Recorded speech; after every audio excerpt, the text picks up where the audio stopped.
Hello, can everybody hear me all right?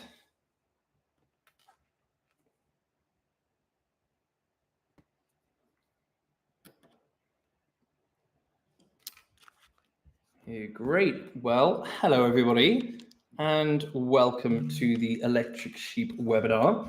Excited to take you through the tool today. I see some familiar faces or at least names in the chat there, so great to see you guys along. Hello, Fernando. Hello, James. Great. Well, let's get into it. So for those that don't know you, I'm Richie, one of the co-founders of Electric Sheep. And if you're watching this, then that means you're part of one of the largest paradigm shifts in media seen in living memory. Over the last year, production possibilities available have not only changed what we can do in terms of Hollywood, but also what people can do at home. And actually, what was previously gatekept by people with $1 million+ budgets are now available to the masses. And what's more is the technology shows no signs of stopping. So our mission is to give everybody the chance to have their Hollywood moment. And the plan is that you'll come away from this webinar with your very own Hollywood production team in your back pocket. So those that are new to the Sheep ecosystem, we are an agentic editor. There are so many incredible, powerful generative tools out there, yet actually building the correct workflow and moving media between them is a job in and of itself. So today I'm going to show you some multi-tool generative workflows that you can implement from within the Sheep platform. Think of us as your tool shed to encase all of these other tools that you have. And then you can go into our editing agent, which can help you with the time-consuming tasks within the editing process. Cool. So let's get started. I'm going to move this over here. And I'm going to share my screen. Wonderful. Cool. So not sure if everybody on this stream has got an Electric Sheep login. If you don't, my colleague Alex is going to share the sign-up link in the chat, so you can go and follow this on real time if you want, or it's there waiting for you once we've finished. This is similar to the sort of screen that you will see when you log in. And what we'll do is we will take you from the very beginning. You will see a walkthrough with my face in it, and what we will do instead is start a new timeline. Cool. So first thing you need to do is to create your own timeline. Simply go here and give it a name. Let's call this one, just for demonstration purposes. And the thing you want to do first of all is decide on the settings you want for your project. Essentially, do you want it to be 69 or do you want it to be 916? And you can see those sort of settings down here as well. And whilst I'm here, this allows you to reset your timeline, and you can also import and export JSONs here to go between different accounts and whatnot yourself too. Great. So the way I've broken this up today is I want to show you a little bit on the general theme of Sheep, and then I want to go into generative stuff. I'm going to show you how we can combine generative and real, and then we're going to go into the post-production, traditional post-production process of editing with a mixture of by hand, as I'm sure a lot of you here are familiar with, and also by prompt, which is a pretty new phenomenon. Cool. So I'm going to go back to my previous file, and first of all, to highlight that if you are stuck at any point whilst you're in the tool, there's two different ways that you can then start to address that. The first one is to ask the tool itself, the agent. Now, if I go up here into the AI panel, you'll see this is where all the AI functionality is found. So for example, I've got 3 questions here, just as demonstration. I can say, how do I get started? How do I upload media? And what metadata do you have on shots? All of these I will cover, but just to show you that this actually acts as a support agent within the tool. Likewise, over here, if you prefer the human touch, you can go here, start a message, and our team will get back to you as soon as possible. And we also have different help articles down here in the intercom function too. Cool. This is just processing, and you can see if you need some help again, there are some sample chats there for you to have a look at as well. Here we go. Any of these you want. So you can see here's a load of information on how to get started. Cool. Now let's jump into it. So first thing we need to do is we need to get some media. Now, Sheep is all about giving the flexibility of workflows. And so what I'm going to show you is how to upload footage, but likewise, you don't actually need any content in order to get started. I've got some here because this is what I prepared earlier, but let's say I had something local. All I need to do is grab hold of this, drop it, and then it will start to upload that file. You can see the different parameters of the upload here. We're constantly improving it, so it's worth keeping an eye on it. It says max 10 at the time. It is now closer to 40 or 50, but if they're really big files, I would suggest doing them in smaller chunks. Cool. Great. So that's essentially it for when you want to start uploading footage. It's very simple. We split our different media types down here on the right, on the left-hand side. And uploading media is relatively straightforward. Now let's get into the fun bit, which is to start generating. So we've had a quick look at edit, which is going to go become more of a general chat function. And then we can also click across to image and video. So going through these sequentially, we will start with text to image. So I'll just take a second here to give you a little bit of signposting on how we've laid this out. Up here, you can see the three different agents: the edit agent, we've just seen image agent, and the video agent. Now, each one of these tabs is a function. And then within that, you can see there's a drop down for different models. Some functions only have one model, some functions have multiple models. So it's really dependent on which ones we've deemed we want to include and which ones are available to us through API. So what we want to do here is we're going to start with text to image. And so I've got one that I have prepared earlier. And first of all, I'm going to demonstrate the concept of enhancing a prompt. So let's say, for example, for my gritty cyberpunk short that you've just seen the trailer called Dolly, let's say I want a man in the street with the sheep soldiers opposite, and they face him down, and I've just said make it in the style of Blade Runner. So what I can do is I can click that, and I can see what comes back. Okay, so it's giving me this, which is technically following the prompt that I gave, but it's not actually what I want. And so what I can do is go across to something like ChatGPT, and I can take this same thing and I say, hey, ChatGPT, enhance this for me. And so what it will do is take that sentence and make it into more of a paragraph. And that's really good on two fronts. First of all, these models work much, much better when you give them more information and more context. And on the other side, it allows you to then go in and QA that output. For example, when I was doing this the first time around, what I found is because I mentioned Blade Runner, it made all my sheep mechanical and made them robots, which wasn't in line with my narrative. And so I've gone in here and you can see something like here, I say, make sure they are not robotic, because that's what was coming out.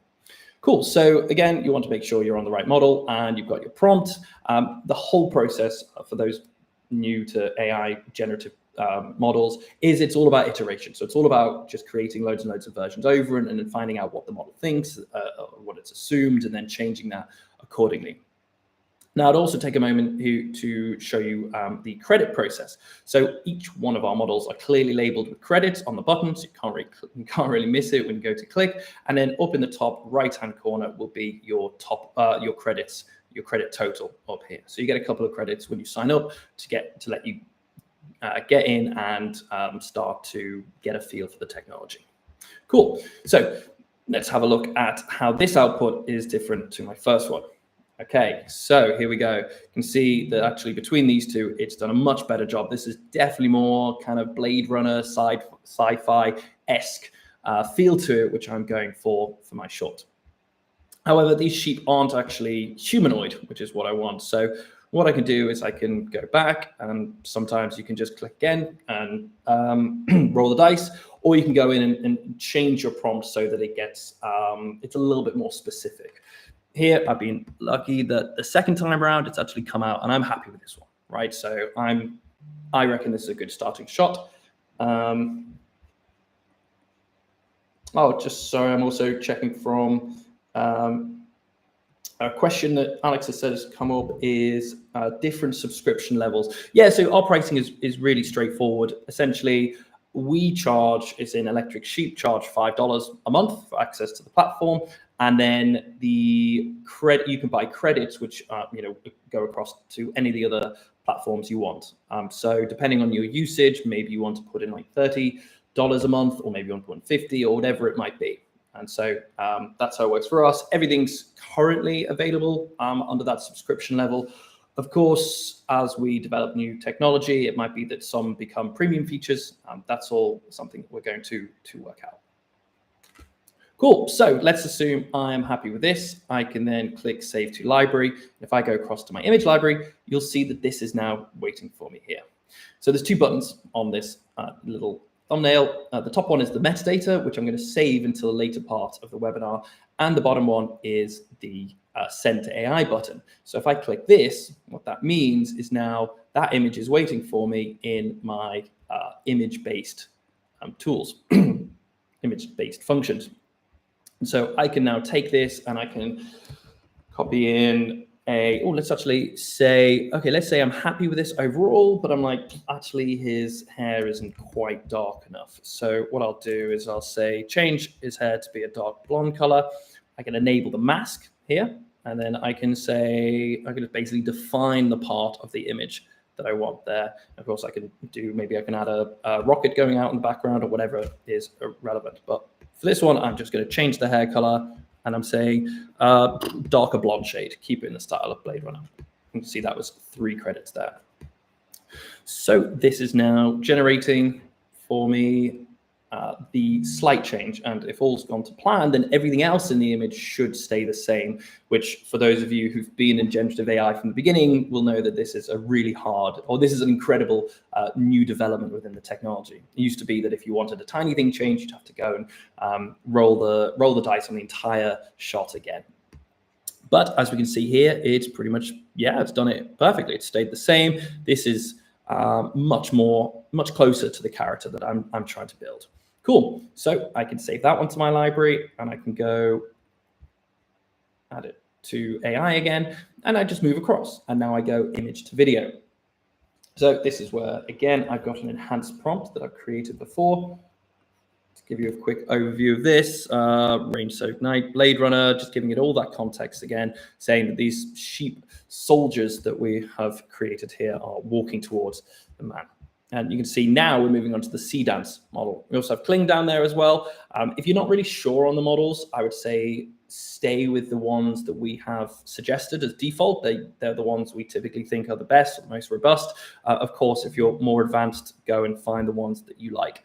And similarly, if there is a model that you absolutely love and you want us to include, please do get in touch over the chat.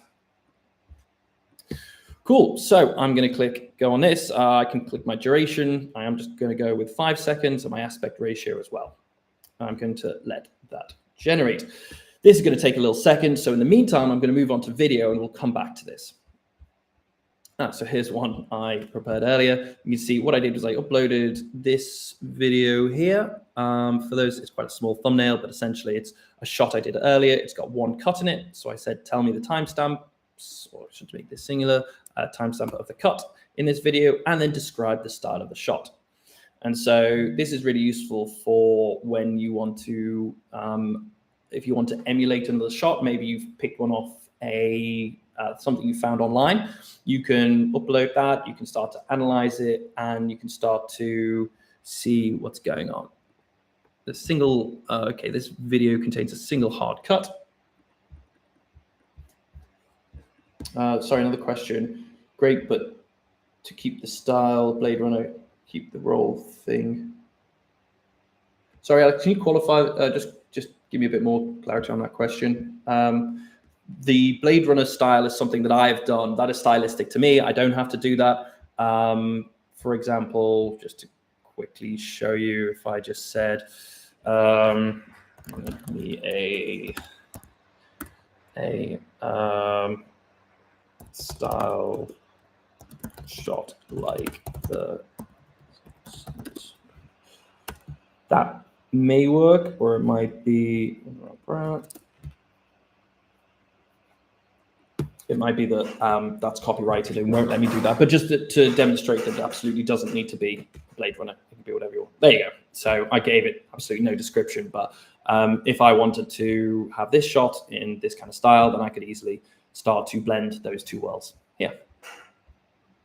Cool. So where was I? I was just having a look at analytics. So, there's a lot of text here. Obviously, we won't go through that now, but what's really great about this is it's literally broken it down by everything. It can give you the atmosphere. It can give you the cyberpunk dystopian thing, the framing here, the aesthetics, the action, all that. So essentially any information you want from a shot is there available to you. Cool. So let's go back. This should be ready now. And we can see if we're happy with this shot. Well, again, it's never happened before, but that's just the joy of AI. It seems to think that we want the gun from above.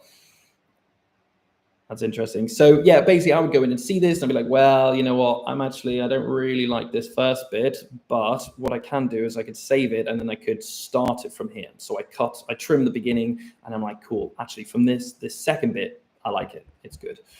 Or I scrap the whole thing, I go back to my prompt and I make some changes and then I roll the dice again. Cool. So great. So now I want to move into a few more workflows that we can do. You'll notice I didn't go into the edit video one yet because actually I've missed text to video. So this is the VO models. You've probably heard of these. These are the Google ones.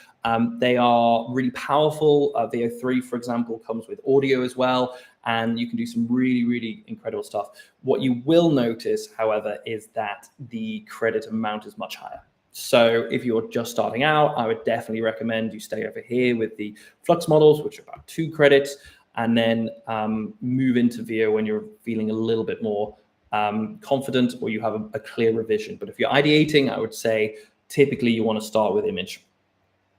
We have also VO3 Fast, which is a more affordable way of doing it too. Cool. So, so images styles can combine to make new image or video. Yeah. So you can, you could describe it. So I could upload something. So I'm just reading a question there. So for example, I was just asked, image styles can be combined to make a new image or video. So to an extent, you can go and drop an image here. So I might want to say, if I'm on my images, take this. I want to erase. Oops, that was me. I'll take this and I can say, make this in the style of the Simpsons.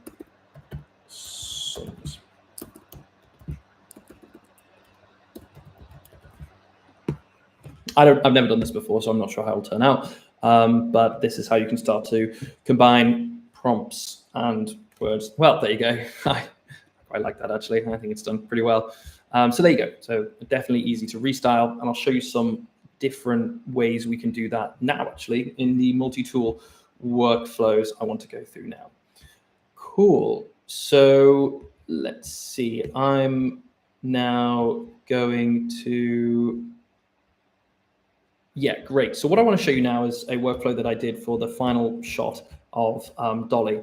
For those, I don't know if I even gave an introduction to Dolly, but for those that don't get the reference, it was the first experiment where they tried to clone a sheep. And so the idea behind this is, what if that experiment got out of hand and then these sheep clones became humanoid and took over the world and imprisoned humanity, which obviously with us being electric sheep felt like a fun way to create an example trailer.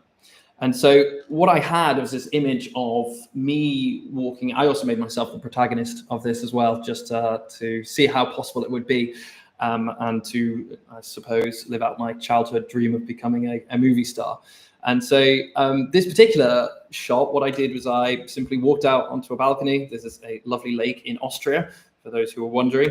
And as beautiful as it is, I wanted to put myself into this gritty cyberpunk world. And so what I did was on the timeline, I can click this first button here, capture frame, this one, and then I can send that off. And using the tool we just looked at, if I go back to edit image here, I can then take my frame here and I can say, well, take this image of me and put me in the gritty cyberpunk Blade Runner style world.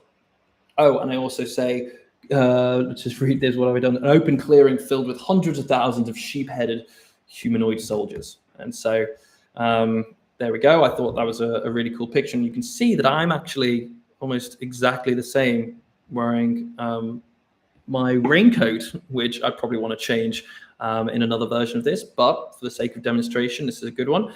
I can save this to my library. And then again, you'll be getting used to this now. Click the Send to AI button. And then they've got the new image here. And I can go across to image to video. It's waiting for me. I have another prompt that I have enhanced. And then this is basically saying, yeah, rain's coming down, sheep people looking at him. And I really want this like flash of lightning that I could cut to the music and to make it really dramatic. And so that's what I asked for in this shot as well. So again, that's just going to take a few seconds. So whilst that's loading, I'm going to go and show you the next workflow that I did. Again, in the theme of putting myself as the protagonist within this piece, I started with a selfie of me, and then I said, similarly, make me the gritty cyberpunk hero that I've always wanted to become. And then what I can do is some interesting stuff where I can take that as a reference frame, and then I can say, okay, now put that character into different situations. So this is a great way of creating character consistency across the shot. Of course, not every shot will start with this frame. I may have put one or two in there, but I also said, now give the same character a gun or put him in a burning world, that sort of thing. And so what that means is that I can then have these first frame references. And as I just showed you with the image to video process, I can then say, great, well, let's animate that. And here I've got the man smiling and the sheep guards coming up behind. I didn't use this one at the end because they weren't really the same theme, but just to demonstrate it, I could also say, I think I said something like have him running away from an exploding car. And I also had this one, which I really liked in the end, which is the zoom out for the grand finale of my piece. It's there. And so whilst this one loads, I'm not sure why that's taking so long. It might be Flux is taking a sec, or ByteDance, sorry. But in the meantime, what I can do is I can show you the one I made previously, which after a few iterations was pretty perfect, if I may say so. I really liked it. I think it's this one. So with that image, you can see that lightning, I got it. There we go, now it's done. So, oh wow, now it's kind of got him walking through. So that is just a new one that I haven't seen before, but in classic Blue Peter style. Here's one I prepared earlier. So over here, you can see I was able to get that crash of lightning, and it's lit me, it's lit all these different sheep soldiers as well, and it was the perfect shot that I needed for my short. Cool. So this is all part of the process. You know, when it comes to AI, expect to have to iterate a few times. Expect to not get the right thing first time. That's why the prompt enhancement is a really useful part of the process. And that's why really it's just about getting in there and having a go. And the first reference frame is really good as well, because it's definitely a much more affordable way to get the look and feel right before you start to animate. Cool. So there we go. We've done the character consistency. All right, sweet. So let's just assume now that I have all the media that I want for my shot. I've put it all together and I'm happy, at least with the first instance of with the content, the raw content that I have. Now, for demonstration purposes, I've that wouldn't really happen. It would be that you would go in, you'd start building a timeline, you'd go back and start prompting more shots and things like that. But for the sake of today, I'm just going to assume that you go and prompt everything, and now we're going to move into the edit as well. Cool. So there's some things we can do with editing that I'd like to show you today. First of all, though, I said earlier we would have a look at this metadata tab, and now is the time. So if we go off of that shot we've just seen, if I click the metadata button on the thumbnail, you can see it's giving me the name, it's giving me the description, and then it starts to do some really interesting things. So bear in mind, this shot is 100% generated. Well, I suppose I filmed some of it, but for the most part, it's generated. And so what it's giving us is a lot of things like shot angle. It's giving us lens type. Not necessarily there was a lens on it. It would do this for something completely generated or for something filmed. Point being is this is all synthetic data that we've enriched it with, rather than actually grabbing the metadata in the more traditional sense. And now, whilst this is really interesting to go and look at, the real power of this comes into the edit agent here. So if I start a new chat here, I can then say something like, hey, find me a couple of establishing shots. What I'll do is I'll just go through to a fresh one, because we're going to start messing around with the timeline. And so the important thing to do here is to say @media. This basically gives the AI permission to go in and start playing with your media. If you don't do that, it won't. And other than that, just try and be as descriptive as possible. So for example, here, I'm saying a few examples for an establishing shot, which is pretty broad, but maybe I just want to have the wide variety of different establishing shots. Of course, that is very stylistic. And then I can click update timeline. And it will, interesting. Hold on a second. I'm just going to run this again. Will there be a desktop version of this so we can speed up generative with Power Graphics cards? That's a good question. I know that we're talking about it. It's a relatively big build for us. Not to say we won't, but it would be something we would do at a later date, I think. But of course, our whole ethos is we listen to our customers. So if that's something everybody really wants, then we'll build it. Give me a second. Just going to do a quick refresh. Being a web platform, think of the refresh as the turn it on and off again. If anything isn't behaving as you'd expect, you can just do that, and it will give it a sec. It will give it another go. Also, just make sure you save. If you do have a timeline, click save and then give it a refresh.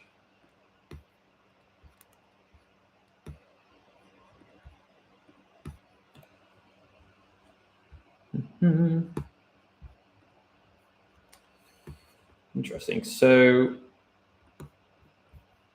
I seem to be having an issue with the edit agent currently, which is a bit annoying. I'll just give this another go, and then if not, I'll move on to the next one.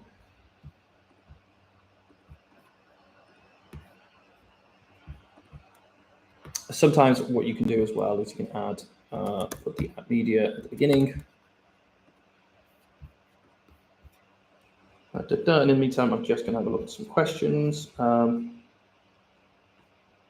Thank you, Yana, for the metadata. Say the metadata tab is priceless. Appreciate that. Yeah, so classic demoitis here. And the test I was running moments ago, just before this was working absolutely fine. I'm not exactly sure what the issue is on this. I've never seen this before, but it's a classic way, right? Sod's law. I'm just going to try it one more time, and then if that doesn't work, then let's move on. I'm going to try a different one here and see if that will do something for me.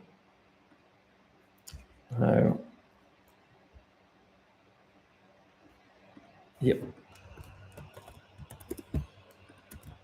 Any questions in the meantime, do let me know, and Alex will send them over.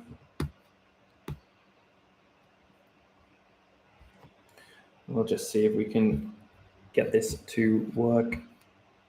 We are driving a really, really powerful change. There was actually a debate internally whether or not we do this webinar now or after this release we're going to do. Yeah, so it's a big piece that we're building in the background, and we're building out much more functionality for the edit agent. So all of this will be addressed in that point. So we'll definitely be doing another webinar where we can show you it working there. So unfortunately, it seems like it's decided not to work for me, which is great. And so what I'll do is I'll take you through theoretically, and what you guys can do is go and have a play around with it yourself. It was working for me literally 20 minutes ago, just before I started this. So I'm sure it'll work for you guys as well. I'll just make sure it's not hiding from me. Yeah, unfortunately, I can't seem to find it. But yeah, we are doing an overhaul of this part. So don't worry about it. Come back and see it again in a bit. And we're basically teaching our editor how to be a very good editor. We're uploading editing books and loads of information and background and things like that, so that it understands what it means to be a good editor. So it's really exciting. The initial outputs are looking really promising. So we are very keen to get that out and start showing people. If anybody wants to be an early tester of that, do reach out. Let us know either through intercom or through email, and we'd love to put it in front of some people to get some real life examples and see how people use it, and make sure it works as well as possible. Cool. Okay, so I am going to move forward, and I'm going to talk about what the edit agent should be doing here. Because of those metadata fields, what it's able to do is it's able to find things such as the angle, the shot angle, how wide it is. It can find cityscapes. It can find big open shots. Essentially, all those things that would make a good establishing shot. And then it will populate the timeline, and then I can go in as a human and be like, okay, it's given me 4 examples. I'm happiest with number 3, and so I can delete the others and then start to move forward. So I'm going to try the next one here and see if it will work. I'm going to try a storyboard. So this is another way you can use it, and I swear to you all, this has worked every other time in my life that I've done this. Today, whilst hosting the webinar, it has decided not to. So just give you a quick example, run through of what I'm doing now. I've said at media again, just to give you the context of what I'm looking for. I've said create me an assembly edit from the storyboard below. So the storyboard is something I've put together, basically saying this aerial establishing shot, and then we have the first glimpse of the sheep, the cloning, the scalar cloning, basically all the different parts of the storytelling narrative that I'm looking for in my shot. And now what it should do here is create a timeline of all of these different shots. Unfortunately, it's not today, but the idea is that you as an editor, if you have a broad idea of what you want, you can upload all your different media, and then you can say, I want an establishing shot, and then I want the first view of the sheep, or I want this character introduced, or I want this environment introduced.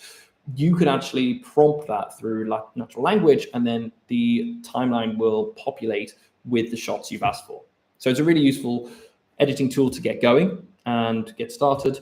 And I would recommend using it. I actually did some tests before, which went really well. I'm so sad it isn't working for me today. For example, I had a prompt where I said, I want, at the end of my timeline, I want a montage of photos, all of from my image library.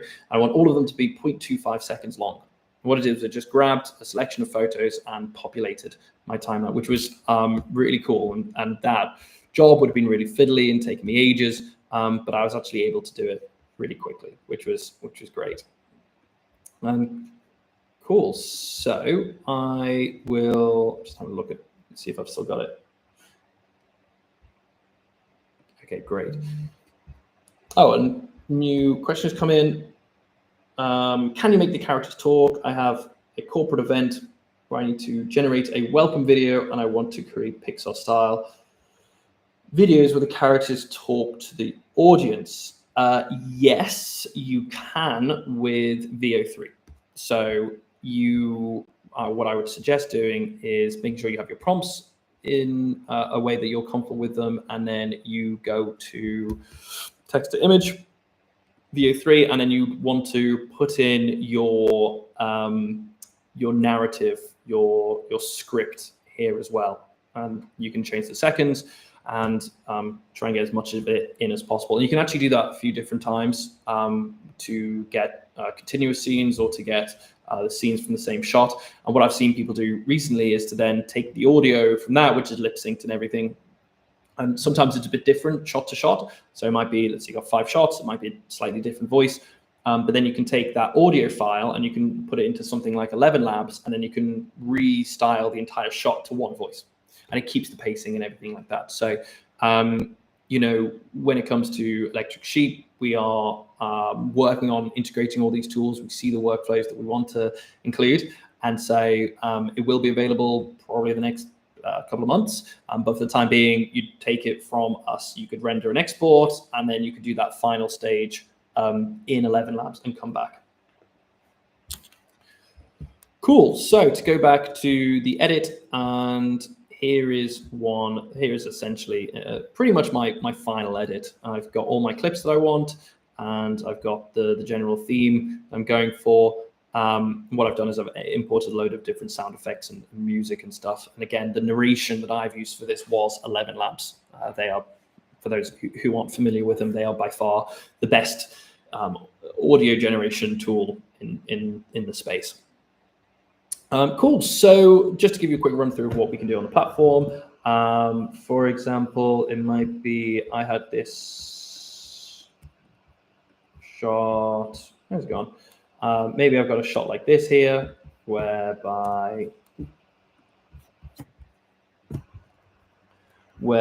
I have my sheep head looking up. So if I just go to,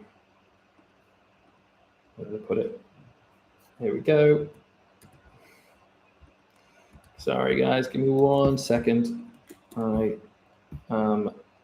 So essentially the timeline is pretty similar to those who are used to like Premiere or CapCut, for example. The functionality on here is, you know, you can extend clips, you can clip it. Have we built everything that you can do in Adobe Premiere? We have not. And so whilst you can pull things together and you can do an assembly edit, for those more advanced editors, what we are aware of is that you probably want to export it to your editing suite of choice. And so that's what we allow. Up here in the export button, you can render the whole video. That's how you can take it out as is, or you can export the XML file that is compatible with Adobe and Resolve. And so that will also give all your media files using the timeline in the same bucket as well. So it's very simple. You can just upload the XML file and you can then direct the media towards the downloaded file that you've just done. Cool. So in terms of how to navigate the timeline, for this first shot, it might be that I want it to be slow instead. And so I can slow down the timeline here. I can play with the speed, however I want to do it. Whoa, that's a bit too much. I can add animations to it. So for example, for my starting frame, I might want a, oh dear, what have I done? For this one, for example, I might want a fade in. So I can double click here and ensure that I've got a fade in, and I can also play with your opacity as well. Likewise, if I want to add text, for example, I can go down here and I can double click and this will create me a text file. And then I can move it to wherever I want. So for example, I've added dolly here, but I'll just go through the process again. I double click. This is where I can add my text. Maybe I want an intro, fade in, and exit fade in. And then style here, this is where we offer a huge amount of fonts. And you can see you can do the adjustment on the colors as well, so that it's very much aligned with your brand as well. Cool. Well, guys,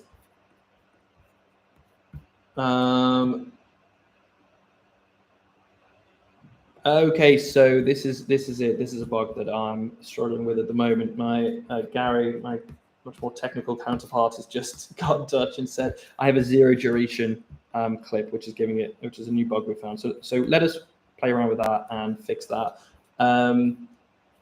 Drag the sheep headed again, the later part where it's not broken. So anyway, in the meantime, what I would like to do, because I'm aware that we are almost at time, is I would like to open up the floor to some questions. So I've been fed some questions by Alex throughout.